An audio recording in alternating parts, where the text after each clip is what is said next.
Hello everyone, your welcome back to our YouTube channel. और आज की इस वीडियो में मैं आपको बताने वाला हूं इंग्लिश के टेंसेस के बारे में।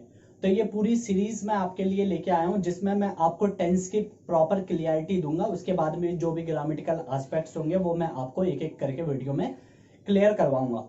तो आप इस वीडियो को लास्ट तक देखिए और चैनल से जुड़े रहिए। Definitely you will see the transformation in your communication skills. So without wasting the time let's begin. तो सबसे पहले आज हम बात करेंगे प्रेजेंट एंड डेफिनेट टेंस के बारे में and I will give you the proper clarity over this tense. तो चलिए शुरू करते हैं। सबसे पहले यहां पर मैं लिखता हूं, मैंने जैसे कि आपको बताया कि प्रेजेंट इनडेफिनिट के बारे में। ठीक है, प्रेजेंट इनडेफिनिट टेंस। यहां पर हम बात करें प्रेजेंट इनडेफिनिट टेंस। देखिए, जो भी टाइम होता है उसको हम तीन चीजों में डिवाइड करते हैं। तीन तरीके के टाइम होते हैं, एक होता है पास्ट, एक होता है प्रेजेंट, एक होता है फ्यूचर। पास्ट यानी जो कि बीत चुका है, प्रेजेंट जो चल रहा है, और फ्यूचर जो आने वाला है। तो यहां पर जितने भी टेंस की हम बात करेंगे वो प्रेजेंट में होंगे। प्रेजेंट यानी जो अभी के समय में है। तो सबसे पहले हम इसकी पहचान जान लेते हैं। हालांकि जो पहचान होती है इंग्लिश में, ठीक है, जो भी मैं आपको यहाँ पर पहचान बताऊंगा ना, वो 95% केसेस में ही वर्क करती है। ठीक, कोई भी टेंस की अगर आप पहचान देखेंगे, बुक में लिखा तो रहता है, लेकिन आप कभी भी देखेंगे 95% केसेस में वर्क करती है, 5% केसेस में वर्क नहीं करती। क्यों? क्योंकि इसका एक रीजन है, इंग्लिश हिंदी को देख के नहीं बनाई गई है। Okay, that is why you will find some difference, some gaps between one language to the another language. इसीलिए तो मैंने आपको पहले इन्फॉर्म कर दिया। 95% में आराम से बेझिझक आप इसका इस्तेमाल कर सकते हैं। तो उसकी जो पहचान होती है वो होती है सेंटेंस के लास्ट में आपके लगता है ता है, ठीक है, ते हैं और ती है। और जो भी ये मैं आपको पहचान बता रहा हूं ये सारे सेंटेंस के लास्ट में लगाए जाते हैं। जितने भी जो आपके हिंदी के सेंटेंस होते हैं ना, उसके लास्ट में लगते हैं। एक एग्जांपल देता हूं, जैसे कि मैं रोज मंदिर जाता हूं, मैं रोज मंदिर जाता हूं, तो लास्ट में क्या आया? ता हूं। तो जैसे ही आपको दिखेगा कि ऐसा सेंटेंस है जिसमें ता है, ते है, ती है, तू हूं, ये सब आ गए, तो उसको आप प्रेजेंट इंडेफिनिट समझ जाएंगे। ये भाई प्रेजेंट इंडेफिनिट के फॉर्मूले से बनेगा। इतनी चीज क्लियर है अभी तक? अब उसके बाद में मैं आपको बताता हूँ इनके फॉर्मूलोस के बारे में। ठीक है, जो फॉर्मूलाज होते हैं वो कैसे बनाते हैं, एक दो वीडियो देख लेंगे आप, उसके बाद आपको कोई टेंशन ही नहीं रहेगी कि फॉर्मूले बनाने कैसे। फॉर्मूले बनाने मैं आपको बता दूंगा। अब देखिए, कोई भी जो सेंटेंस होता है ना, इससे पहले मैंने वीडियो बनाई थी, वो चार चीजों से मिलकर बना होता है। वही मैं आपको यहाँ पर बेसिक क्लियरिटी देता हूँ, उसके बाद में हर चीज क्लियर हो जाएगी। सबसे पहला अगर फॉर्मूला यहाँ पर लिखूं, पहला फॉर्मूला जिसको हम कहते हैं सिंपल टेंस। ठीक, इसी को सिंपल कहते हैं और अफर्मेटिव भी कहते हैं, कोई पॉजिटिव भी कहता है। तीन चार नाम है, जिस नाम से भी जान लो। होता क्या है सिंपल में? सिंपल में हम लगाते हैं सब्जेक्ट। अभी एक एक चीज आपको क्लियर कर दूंगा, सब्जेक्ट क्या होता है, वर्ब क्या होती है, ये सब। सब्जेक्ट, फिर प्लस फर्स्ट फॉर्म, उसके बाद यहां पर प्लस में एस या ई एस, और उसके बाद में होता है ऑब्जेक्ट। ठीक है, अब सिंपल सेंटेंस क्या होते हैं? सिंपल सेंटेंस वो सेंटेंस होते हैं जिनमें ना तो नहीं आता हो और ना तो सवाल पूछा जाए। कोई भी सेंटेंस ऐसा हो जिसमें सवाल नहीं पूछा जाता और जिसमें नहीं आता, उसको हम सिंपल सेंटेंस कहते हैं। जैसे मैंने आपको एग्जांपल दिया था, मैं मंदिर जाता हूं। क्या इसमें मेरे से कोई सवाल पूछ रहा है? अगर आपसे कोई ये बोल दे आप मंदिर क्यों जाते हो, इसका मतलब आपसे सवाल पूछा गया। लेकिन मैंने क्या बोला? मैं मंदिर जाता हूं। यानी एक आपको जनरल सी मैं बात बता रहा हूं, कोई सवाल नहीं पूछ रहा और ये भी नहीं बोल रहा कि मैं मंदिर नहीं जाता हूं, यानी कोई नेगेटिव चीज नहीं बोल रहा। तो इन्हीं को सिंपल सेंटेंस कहते हैं। ठीक, फॉर्मूले जब एग्जांपल इसके दूंगा then you will get the more clarity over it. ठीक है, तब आपको ज्यादा क्लियरिटी इसकी मिल जाएगी। उसके बाद में नेगेटिव का फॉर्मूला देखिए। नेगेटिव, इसी के जितने भी सेंटेंस होते हैं उसके नेगेटिव होते हैं। 6 तरीके के फॉर्मूले होंगे और बिल्कुल इजीली आप समझ जाएंगे कि क्या है। ठीक है, पूरा मसला। अब देखिए, सब्जेक्ट हो गया यहां पर। अब यहां पर उसके बाद में आपको लगाना है डू या फिर डज।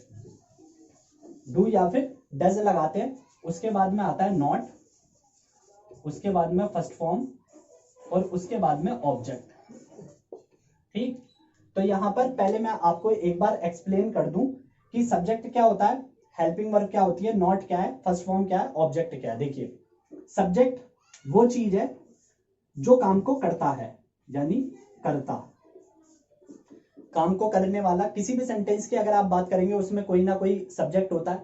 जैसे मैंने बोला मैं बाजार जा रहा हूं, तो बाजार कौन जा रहा है? मैं। तो इसमें काम को किसने किया? मैंने। जाने का काम कौन कर रहा है? मैं खाना खा रहा हूं तो भी मैं हो गया। तुम नाच रहे हो, ठीक है, तुम डांस कर रहे हो, तो इसमें कौन हो गया? सब्जेक्ट तुम, क्योंकि डांस करने का काम कौन कर रहा है? तुम। तो इसी को कहते हैं सब्जेक्ट। ठीक, क्लियर है? ये चीज क्लियर होगी आपको कि सब्जेक्ट किसे कहते हैं? कर्ता को सब्जेक्ट कहते हैं। और डू या डस क्या होती है? डू या डस होती है हेल्पिंग वर्ब, इसको हम कहते हैं हेल्पिंग वर्ब। ठीक, वर्ब दो तरीके की होती है, इसको हम कहते हैं हेल्पिंग वर्ब। हेल्पिंग वर्ब का क्या काम होता है? हेल्पिंग वर्ब से ही पहचान होती है हमें कि सेंटेंस प्रेजेंट इंडेफिनिट का है, प्रेजेंट कंटिन्यूअस है, फ्यूचर है या पास्ट है। ठीक है, जैसे आप इज एम आर और वॉज वर्ड से ये पहचान लेते हैं ना कि मतलब पास्ट की बात कर रहे हैं या फिर फ्यूचर की बात कर रहे हैं। तो इसी तरीके से ये जो प्रेजेंट इंडेफिनिट में ये जो हेल्पिंग वर्ब लगी है ये बताती है। जैसे मैंने बोला कि राम इज माई फ्रेंड, आप क्या समझे? इसका मतलब है राम मेरा दोस्त है। राम वॉज माई फ्रेंड, इसका मतलब क्या हो गया कि राम मेरा दोस्त था। तो इस और वॉज से क्या पता चला? है और था का। ऐसे ये बताता है समय के बारे में।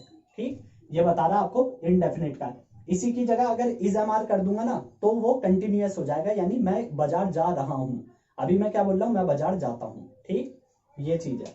उसके बाद में नॉट नहीं के लिए लगता है कि जो भी सेंटेंस में नहीं लगा दे, मैं बाजार नहीं जाता हूं, उसके लिए नॉट आ गया। फर्स्ट फॉर्म क्या होती है? इसको मेन वर्ब कहते हैं। मेन वर्ब का मतलब जिसके पीछे ना लग जाए। खाना पीना, नहाना धोना, हंसना खेलना कूदना, ठीक है, देखना पीटना, ये इन सबको वर्ब कहते हैं। जिससे किसी काम के करने का पता चले उनको हम वर्ब कहते हैं। उसके बाद ये और ये निकाल के जो भी सेंटेंस में बच जाए उसको ऑब्जेक्ट कहते हैं। ठीक है, इन सब चीजों के अलावा जो भी सेंटेंस में आपके बच जाता है उसको हम क्या कहते हैं? ऑब्जेक्ट कहते हैं। बस इतनी सी चीज आपको ध्यान रखनी है ना। एक बार जल्दी से रिवाइज करवा देता हूं। सब्जेक्ट क्या था? सब्जेक्ट का मतलब जो काम को करता है। हेल्पिंग वर्ब क्या होती है? जो हमें टेंस के बारे में बताती है, इसके बारे में कि ये कौन सा टेंस है। हेल्पिंग वर्ब को देख के पता चलता है। समय के बारे में बताती है, प्रेजेंट है, फ्यूचर है, पास्ट है। नॉट नेगेटिव सेंटेंस है, नहीं आ रहा है इसलिए। फर्स्ट फॉर्म यानी जो काम के बारे में पता बताए कि काम हो क्या रहा है, खा रहा है, पी रहा है, जा रहा है, क्या कर रहा है, ये सब फर्स्ट फॉर्म के से पता चलता। ऑब्जेक्ट इनके अलावा जो भी सेंटेंस में आ जाए। ठीक, दो फॉर्मूले यहां पर तो लिखवा दिए मैंने आपको, 4 फॉर्मूले हो रहे हैं, एकदम इजी है, कोई भी घबराने की जरूरत नहीं है। उसको कहते हैं इंटेरोगेटिव। शॉर्ट में लिख रहा हूं यहां पर। इंटेरोगेटिव का मतलब क्या होता है पहले तो ये बताता हूं। इंटेरोगेटिव का जो मीनिंग होता है ना यहाँ पर, इंटेरोगेटिव इसका मतलब होता है प्रश्नवाचक। जो सेंटेंस क्या से स्टार्ट हो, जैसे क्या वो रोज सुबह जल्दी उठती है, और जिसका जवाब हाँ या ना में मिले। अगर मैं आपसे पूछूं क्या आप मेरी वीडियो को देखते हैं, तो आप क्या बोलोगे? हाँ देखते हैं या तो नहीं देखते हैं। तो जिसका जवाब हाँ या ना में मिले उन सेंटेंस को हम इंटेरोगेटिव सेंटेंस कहते हैं। और सिंपली कहूं तो जो सेंटेंस क्या से स्टार्ट होते हैं उनको इंटेरोगेटिव सेंटेंस कहते हैं। इसमें करना क्या होता है? इसी से बना दूंगा, इस चीज को उठा के आगे ले आना है। ये डू डस को है ना, उठा के आगे ले आना, बस डू और डज आगे आ गया। उसके बाद में क्या हो गया? सब्जेक्ट हो गया, फिर आपके फर्स्ट फॉर्म हो गई, फिर आपका ऑब्जेक्ट हो गया। ठीक, और तो कुछ नहीं किया मैंने, इसको उठा के आगे कर लिया। और ये इसका पॉजिटिव है इसलिए नोट नहीं लगा रहा हूं। जब इंटेरोगेटिव का नेगेटिव बनाना होगा ना आपको, तो करना कुछ नहीं है, सब्जेक्ट के बाद में नॉट लगा देना बस। सारा फॉर्मूला सेम, डू और डज, सब्जेक्ट के बाद में not, first form ING, last में क्वेश्चन मार्क आ जाता है, क्योंकि यहाँ पर आपसे क्या पूछ रहा है? क्वेश्चन पूछ रहा है यहाँ से आपसे। इसीलिए यहाँ पर हम क्या कर देंगे, यहाँ पर इंटेरोगेटिव के साथ में नॉट लगा दिया मैंने। इंटेरोगेटिव क्या बताया मैंने? इंटेरोगेटिव वो सेंटेंस है जिनके स्टार्टिंग में क्या लगता है। जैसे मैंने, क्या आप रोज बाजार जाते हो, क्या आप सुबह जल्दी उठते हो, क्या आपको पढ़ना अच्छा लगता है, ऐसे सेंटेंस। ठीक है, इतनी चीज क्लियर है? ये 4 फॉर्मूले आपको क्लियर है? मैंने सिंपल टेंस वो होते हैं जिनमें सवाल नहीं पूछा जाता है और जिसमें नहीं का इस्तेमाल नहीं होता है। नेगेटिव क्या होते हैं?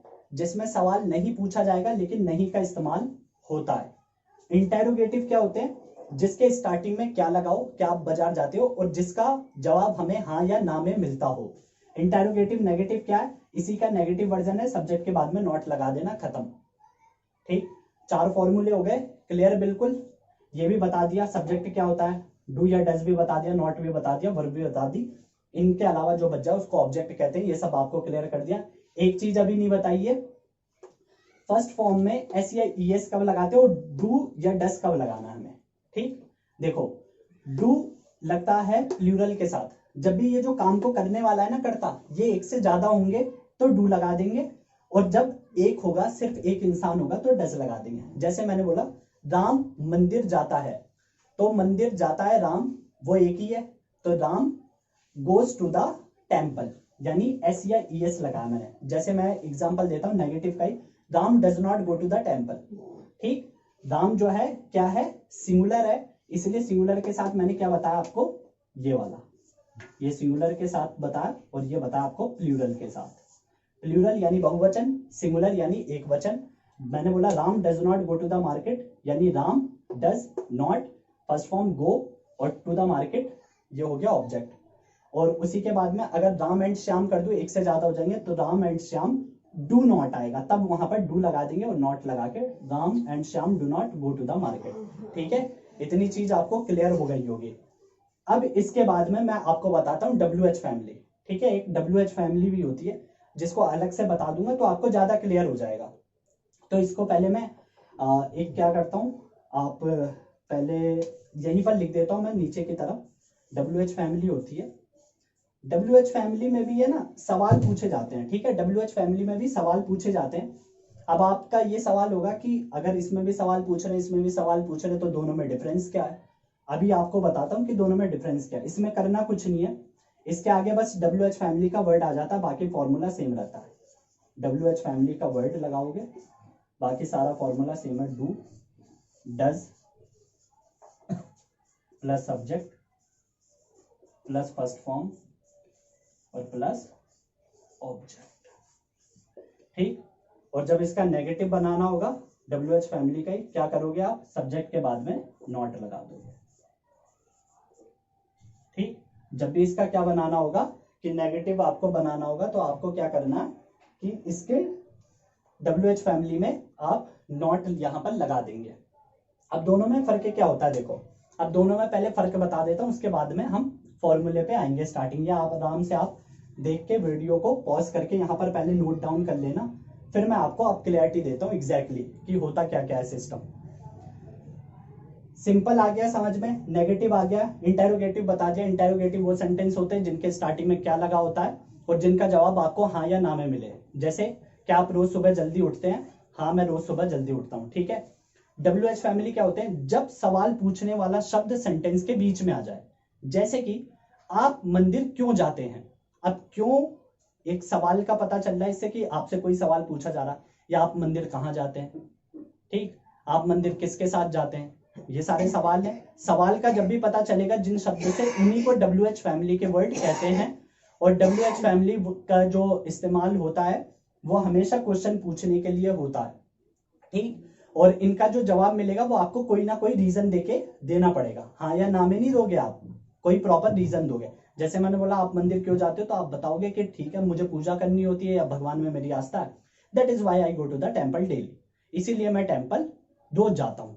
अब मैंने फॉर्मूला क्या किया, WH फैमिली अगर याद, मतलब इंटेरोगेटिव याद है ना, तो WH फैमिली खुद ही बन जाएगा, क्योंकि यहाँ पर जो वर्ड था ना, क्यों, क्या, कैसे, किसने, कौन सी, किसको, ये सारे इनके जो इंग्लिश होती है ये पहले रख देनी होती है बस।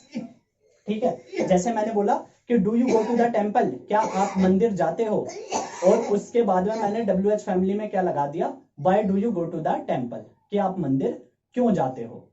ठीक, तो एक हो गया इंटेरोगेटिव, एक हो गया WH फैमिली का। Do you go to the temple daily, why do you go to the temple daily, क्या तुम मंदिर रोज जाते हो, तुम मंदिर रोज क्यों जाते हो। ठीक है, यही दोनों में फर्क है।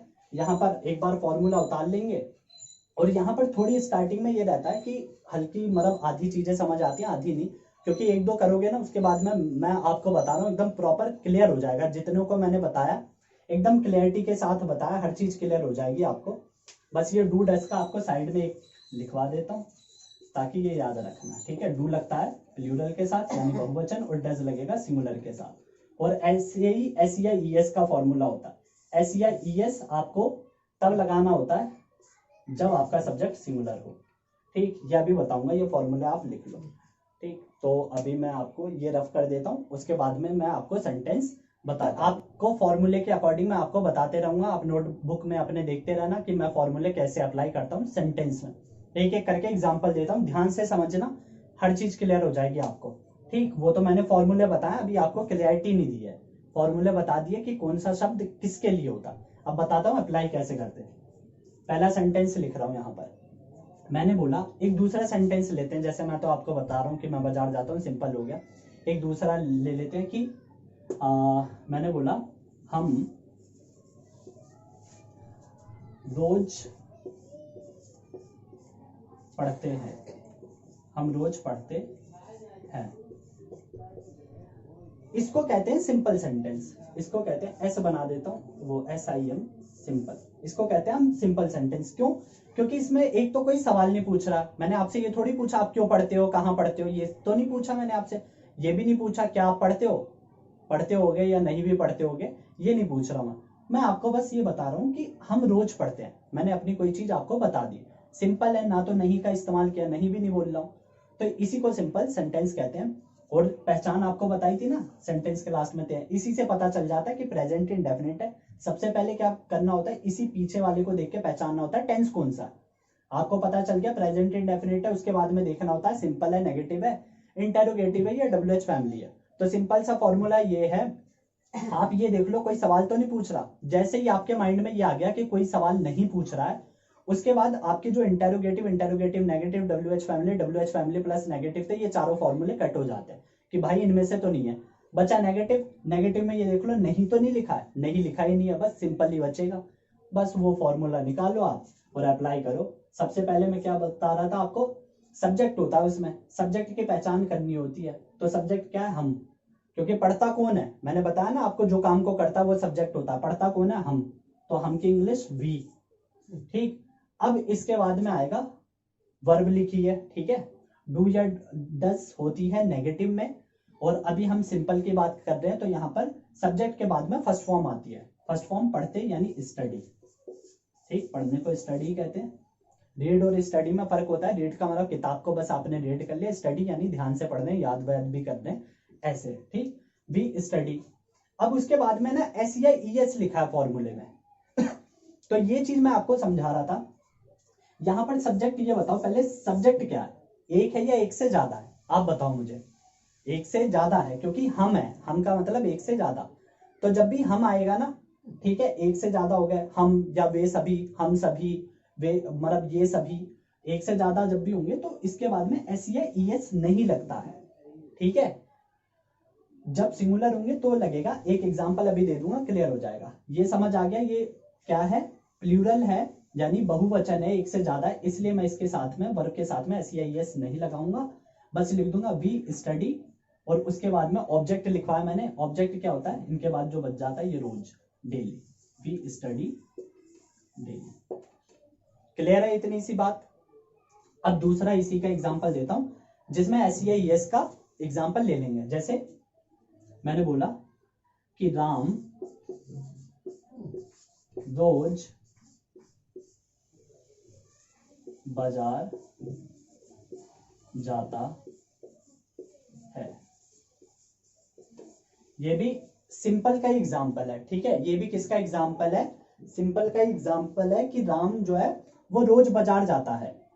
ठीक, अब इसमें क्या हो गया, इसमें जो सब्जेक्ट है राम वो सिंगुलर है, एक वचन है, इसमें है ना, इसमें बहुवचन था यानी एक से ज्यादा था, ये सिंगुलर है, एक ही इंसान है। यहां पर लगा देंगे हम, देखो राम, सबसे पहले सब्जेक्ट ही तो लिखा है फॉर्मूले में, देख लो आप एक बार।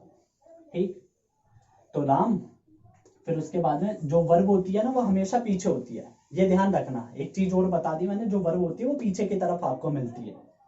तो यहाँ पर क्या है, जाता यानी जाना, तो राम, पहले गो लिखूंगा फर्स्ट फॉर्म, ठीक है, उसके बाद में ES लगा दूंगा, तो राम गोज, अब लग गया, इस्तेमाल हो गया, जो फॉर्मूले में लिखवाया था राम गोज, और टू द मार्केट यानी बाजार जाता है, और डेली। ठीक, तो Ram goes to the market daily, कि जो राम है वो रोज के रोज बाजार जाता है। ठीक, राम यहाँ पर रोज बाजार जाता है, Ram goes to the market daily. अब आपको क्लियर है ये कि राम रोज बाजार जाता है। इसमें ये हो गया सब्जेक्ट, ये हो गया फर्स्ट फॉर्म, ये इसके साथ में एस या ई एस, ये सारा यहां से हो गया object. Clear, subject first form go, S या ई एस लगा दिया और to the market daily object हो गया। क्लियर, अब आपका सिंपल क्लियर हो गया होगा। अब मैं आपको बताता हूं नेगेटिव, कि नेगेटिव कैसे बनाते हैं। ठीक, आराम से एकदम धीरे धीरे मैं आपको समझा रहा हूँ। उसके बाद में जब हम दूसरा टेंस करेंगे तो थोड़ी स्पीड बढ़ा दूंगा, क्योंकि स्टार्टिंग में हर एक चीज आपको बतानी पड़ रही है मुझे, लेकिन धीरे धीरे आपको इतना, मतलब जो मुझे भी रहेगा इतना समझाने में टाइम नहीं लगेगा, आपको भी इतना समझने में टाइम नहीं लगेगा, एक बार कर लोगे। स्टार्टिंग है, बेसिक है, टाइम लगता है। अब बात करते हैं नेगेटिव के बारे में। ठीक, नेगेटिव का आया फॉर्मूला। नेगेटिव क्या होता है, जैसे मैंने बोल दिया, हम कभी नहीं पढ़ते हैं, हम कभी नहीं पढ़ते हैं। ठीक, हम कभी नहीं पढ़ते हैं। फॉर्मूला वैसे ही है, लास्ट में ते है लगाए, प्रेजेंट इंडेफिनिट का पता चल गया। अब यहाँ पर करना क्या है कि जो नहीं है ना, ये नहीं से हमें पता चल गया कि ये नेगेटिव है। प्रेजेंट इंडेफिनिट का क्या है, नेगेटिव सेंटेंस है। तो यहाँ पर क्या करेंगे हम, पहले मैंने क्या किया, सब्जेक्ट लिखूंगा वी, उसके बाद में मैं क्या बताऊंगा, वी क्या है, प्लूरल है ना, एक से ज्यादा, तो डू लगेगा कि डज, डू लगेगा, आपको लिखवाया भी था, वी डू। उसके बाद में नॉट लिखा है फॉर्मूले में, वी डू नॉट। उसके बाद में verb, we do not study, कभी का एवर। ठीक है, we do not study ever, ये बन गया आपका सेंटेंस। तो आपको पता चल गया नेगेटिव क्या होते हैं। नेगेटिव सिंपल जैसा ही दिखता है, बस उसमें नहीं आ जाता है, इतनी सी बात आपको समझनी और कुछ नहीं। तो सबसे पहले मैंने वी लगा दिया, डू लगा दिया, नॉट लगा दिया, सब्जेक्ट लगा दिया, और उसके बाद में ये ऑब्जेक्ट हो गया आपका, एवर लगा दिया। ठीक है, ये सब्जेक्ट हो गया, ये हेल्पिंग वर्ब हो गई, ये नॉट हो गया भाई, और ये आपका फर्स्ट फॉर्म हो गया, और ये भाई साहब ऑब्जेक्ट हो गए। क्लियर है, अब क्लैरिटी मिल रही होगी आपको। तो सब्जेक्ट, हेल्पिंग वर्ब। अब जब अगर सिंगुलर हो जाता, मान लो यहीं पर राम लिख देता मैं कि राम कभी नहीं पढ़ता है, तो राम डज हो जाता। ठीक है, अगर सिंगुलर कर देता तो राम डज हो जाता, बस इतनी सी चीज है। नेगेटिव भी आपको क्लियर हो गया होगा। ठीक, इसके जो कई, मतलब जो अलग अलग सेंटेंस होते हैं वो आप देख सकते हैं, कहीं से भी कई सारे यूज होते हैं। अब नेगेटिव क्लियर हो गया। अब इंटेरोगेटिव का मैं आपको एग्जांपल देता हूँ। इंटेरोगेटिव कैसे करना है आपको ये भी बताता हूँ। ये लिख दिया इंटेरोगेटिव। इंटेरोगेटिव क्या होता है, क्या से स्टार्ट होता है, ये चीज मैंने आपको बताई थी। जैसे क्या तुम खाना खाते हो,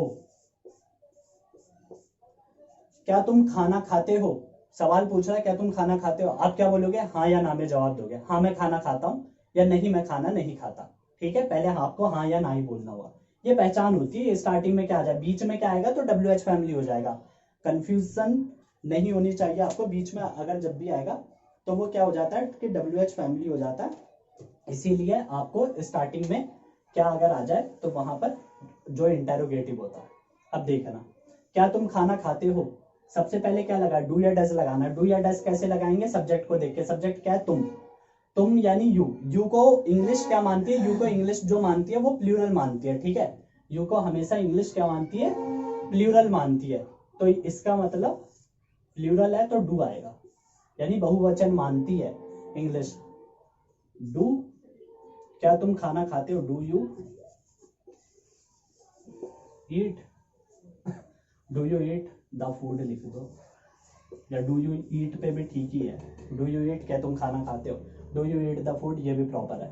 ठीक, समझाया क्या मैंने, बस हेल्पिंग वर्ब पहले आ गई, जो सब्जेक्ट है वो यहां आ गया, वर्ब की फर्स्ट फॉर्म ये है, और ऑब्जेक्ट ये है। डू क्यों लगाया मैंने, डस क्यों नहीं लगाया था, क्योंकि जो यू है वो क्या होता है, प्लूरल होता है, उसे इंग्लिश बहुवचन मानती है, इसीलिए मैंने यहां पर डू लगा दिया। ठीक है। वैसे हालांकि हिंदी में तुम का मतलब एक ही होता है, मानना इन्हें सिंगुलर चाहिए, लेकिन इंग्लिश क्या है, इंग्लिश की लैंग्वेज बनी है, वो जो भी कर ले वो प्लूरल मानते हैं, इसलिए मैंने डू लगा दिया। ठीक, इसी में इसका नेगेटिव लिख देता हूँ, इंटेरोगेटिव प्लस नेगेटिव है ये जो इसके बाद वाला। इसमें बस अगर आप नहीं लगा दोगे ना, जैसे मैं यही बता देता हूं आपको, अगर ये सेंटेंस ऐसे हो जाए, क्या तुम खाना नहीं खाते हो, अगर यहां पर आप नहीं ऐड कर दो, क्या तुम खाना नहीं खाते हो, तो बस डू यू नॉट, सब्जेक्ट के बाद में क्या बोला था, नॉट ऐड हो जाता है बस। Do you not eat the food, do you not eat the food. तो यहां पर क्या बता दिया मैंने आपको कि जो इंटेरोगेटिव होते हैं वो आपको एक्सप्लेन कर दिए मैंने, और उसके बाद में क्या हो गया कि जो डू के बाद यू है, यू के बाद में नॉट लगा दिया, इट लगा दिया, द फूड। ठीक, ये चीज क्लियर है आपको, क्या से स्टार्ट हुए और बीच में नहीं आ जाए तो वहां पर जो इंटेरोगेटिव प्लस नेगेटिव होते हैं। अब आपको लास्ट बताता हूँ WH फैमिली, तो यहीं से मैं आपको WH फैमिली भी क्लियर करवा देता हूँ। ठीक है, WH फैमिली लिखेंगे, उसके बाद में WH फैमिली में करते क्या है, जैसे मैंने लिख दिया, यही वाला सेंटेंस मैं आपको बताता हूँ कि इसमें लिखा है क्या तुम खाना खाते हो, और यहां पर हो जाएगा तुम खाना क्यों खाते हो। ठीक है, यहां पर आप देख सकते हैं पहला सेंटेंस मैंने लिखा है कि क्या तुम खाना खाते हो, और दूसरा सेंटेंस है तुम खाना क्यों खाते हो। तो ये वाला जो वर्ड है ना, इसी को WH फैमिली कहते हैं। ठीक, ऐसे ही 8-9 वर्ड होते हैं, तो मैं आपको लिखवा दूंगा, आपको उसमें मतलब चिंता करने की कोई जरूरत नहीं है। तो दोनों में फर्क क्या है, अगर आप देखेंगे समझेंगे तो इसके स्टार्टिंग में क्या आ गया, इसका जवाब मिलता है हाँ या ना में। क्या तुम खाना खाते हो, आप बोलोगे हाँ मैं खाता हूँ, या नहीं मैं नहीं खाता हूँ। यहाँ पर क्या होता है, इसमें प्रॉपर रीजन देते, तुम खाना क्यों खाते हो, क्योंकि बॉडी को एनर्जी चाहिए होती है, जीने के लिए हम खाना खाते हैं, इतनी सी बात है। बनाते कैसे हैं, WH फैमिली के जो इसका इंग्लिश का मतलब होता है उसे पहले लिख देते हैं। वाई को मतलब क्यों को क्या कहते हैं, वाई, तो वाई आ गया पहले, उसके बाद में इंटेरोगेटिव का ही फॉर्मूला होता है ये पूरा, वाई डू यू। अब डू क्यों लगाया, क्योंकि सब्जेक्ट जो है वो प्लूरल है। ठीक है, Y do you eat the food, why do you eat the food, ये हो गया WH फैमिली, ये हो गई हेल्पिंग वर्ब, ये हो गया सब्जेक्ट, ये हो गई मेन वर्ब, और ये हो गया ऑब्जेक्ट। ठीक है, अब दोनों में डिफरेंस समझ आ रहा है, इसमें क्या स्टार्टिंग में आ गया, इसमें जो सवाल पूछने वाला शब्द होता है बीच में होता है, इसमें इसका जवाब जो होगा वो हाँ या ना में मिलेगा, इसमें इसका जवाब प्रॉपर रीजन के साथ मिलेगा। ये दोनों में बेसिक डिफरेंस होता है दोनों सवालों में। इसी का नेगेटिव बताना है, इसी में नेगेटिव बना देते हैं कि वाई डू यू, सब्जेक्ट के बाद में नॉट लगा देना बस, और कुछ नहीं है, सब्जेक्ट के बाद में नॉट लगाओगे। तुम खाना क्यों नहीं खाते हो, ठीक है, तुम खाना क्यों नहीं खाते हो, why do you not eat the food, why do you not eat the food, फॉर्मूले के अकॉर्डिंग मैंने आपको बता दिया, why do you not eat the food. आप मंदिर क्यों नहीं जाते हो, why do you not go to the temple. तो ये थे सारे फॉर्मूले, मैंने आपको बता दिया है। ठीक है, आई होप कि आपको वीडियो समझ में आई होगी। अगर कहीं भी कोई भी प्रॉब्लम रही होगी तो आप मुझे कमेंट सेक्शन में बता सकते हैं, मैं नेक्स्ट वीडियो में उसमें इंप्रूवमेंट आपको करके दिखा दूंगा। ठीक, और अपनी तरफ से कोशिश की है कि आपको प्रॉपर समझ में आए, हर एक चीज बताई है, कोई भी चीज छोड़ी नहीं है मैंने यहाँ पर, और आप वीडियो को इत्मीनान से देखें। और अगर वीडियो आपको अच्छी लगी हो तो चैनल को सब्सक्राइब जरूर करें, ताकि मुझे भी मोटिवेशन मिले कि मैं और इससे बेहतर चीजें आपके लिए ला सकूं। ठीक है, दोनों के जो कॉपरेशन होगा उससे एक बेटर रिजल्ट डेफिनेटली निकल के आएगा। तो ये आप वीडियो को अच्छे से देखिए, अच्छी लगे तो शेयर भी जरूर कीजिए। ठीक है, और चैनल को सब्सक्राइब तो जरूर करना। So thank you very much for watching this video, and meet you in the next video with a new chapter.